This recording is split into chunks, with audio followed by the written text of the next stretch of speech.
Doctor Vikramjit Singh Sahni. Chairperson, पहले तो मैं आज शहीद आजम भगत सिंह के मार्टिरडम डे पे श्रद्धांजलि उनको अर्पण करता हूं, जिन्होंने इसी पार्लियामेंट में नारा लगाया था इनकलाब जिंदाबाद। और आज हम जब बजट और डिफरेंट मिनिस्ट्रीज को एप्रोप्रिएशन ऑफ फंड्स डिस्कस कर रहे हैं तो वो भी इनकलाबी होने चाहिए, ताकि 1,62,000 करोड़ रुपए की राशि का हर एक रुपया हर एक मंत्रालय और हर एक स्कीम के थ्रू भारत में एक नया इनकलाब लाए। I would like to begin formally with a famous quote by former US President Ronald Reagan, who said, "Government's view of the economy could be summed up. If it moves, the government taxes it. If it keeps moving, government regulates it. And if it stops moving, subsidize it." I think this is what we are also doing. We are making plans, but our official system is getting stuck.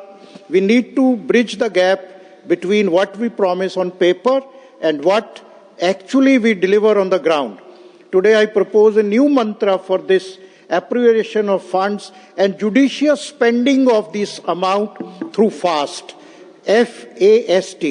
That is funds allocated, spent and tracked. अध्यक्ष महोदय, हम सामान्य समय से नहीं गुजर रहे।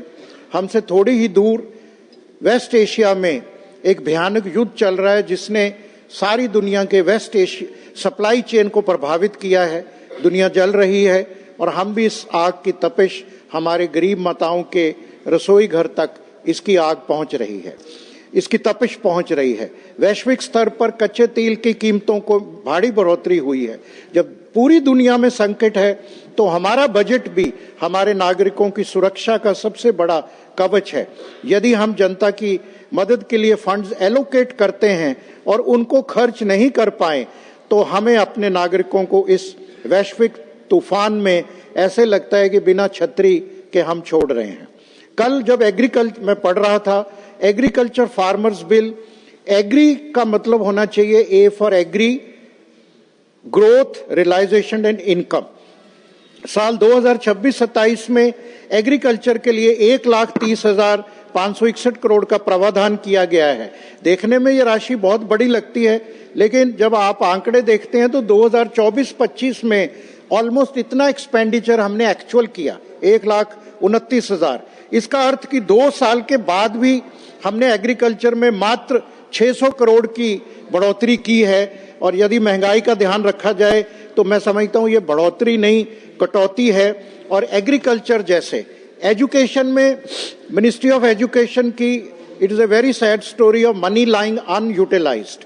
The school education budget जो 78,000 करोड़ था उसे कम करके 70,000 करोड़ रखा। अब इंडिविजुअली जो शिक्षा सामग्री योजना है, जिसमें केजी से लेकर 12th तक डिजिटल एजुकेशन, स्किल डेवलपमेंट और वोकेशनल ट्रेनिंग दी जाती है, उसमें 3,200 करोड़ रुपया वापस कर दिया गया अनयूटिलाइज। ऐसे ही पीएम पोषण योजना, पीएम श्री योजना में 3,000 करोड़ की कटौती लगाई गई। आज देश में 1 लाख से भी ज्यादा सरकारी स्कूल हैं जिसमें सिर्फ एक टीचर है। 65,000 से ज्यादा सरकारी स्कूलों में 10 छात्र से भी कम है। 5,149 सरकारी स्कूल थे जिसमें एक छात्र नहीं है। तो ऐसी सिचुएशन में एजुकेशन के बजट को कम करना और 14 से 18 साल की उम्र में 2 करोड़ बच्चे, जो अभी UNICEF का डिमांड आया कि 2 करोड़ बच्चे स्कूल नहीं जा रहे, तो ऐसी सिचुएशन में एजुकेशन बजट को कम करना और अनयूटिलाइज रखना। और 67% of India's unemployed youth are graduates और इधर वेकेंट पोस्ट हैं। जो startup India, stand up India और मेक इन इंडिया जैसे सराहनीय काम पर schemes are okay, but implementation is so poor कि आपने 10 लाख के तरुण जो स्कीम है लोन का, किसी ITI ग्रेजुएट को, किसी जो सेल्फ एम्प्लॉय बच्चा होना चाहे यूथ, उसको कोई 10 लाख का लोन नहीं मिलता। बैंक वाले कोलैटरल मांगते हैं। हमने भी पंजाब में बहुत मीटिंग्स की।